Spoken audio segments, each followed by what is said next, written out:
Hello भाई, नमस्कार, प्रणाम। तो कैसे हैं आप सब। मैं आप सभी को बता दूं कि खेसारी का एक गाना रिलीज हुआ कल, जिस गाने का टाइटल है होली के कबूतर।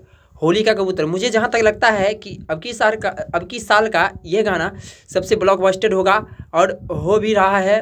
अभी गाने पूरे बज रहा है धुन के साथ, ट्रेंडिंग में चल रहा है गाने। और खेसारी खेसारी भाई ने गाए हैं तो ट्रेंडिंग में भी चलेगा ही। और लिखा हुआ अखिलेश कश्यप का है। आप लोग सोच लीजिए, जब अखिलेश कश्यप लिखता है गाना तो वो तो ट्रेंडिंग पर चलता ही है।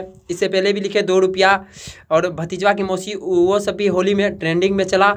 और अब की बार भी अखिलेश कश्यप ने पहली बार खेसारी को ये गाना गवाए हैं। फिर से अब की साल का पहला होली सॉन्ग है, जो कि होली के कबूतर टाइटल है। गाना बहुत मस्त है भाई, जाके सुनिए और लाइक सब्सक्राइब कीजिए। गाना को ट्रेंडिंग में पहुंचाइए। अब की साल साल का तो ये गाना हमको पक्का यकीन है कि ट्रेंडिंग पर जाएगा। तो मुझे भी लाइक सब्सक्राइब कीजिए।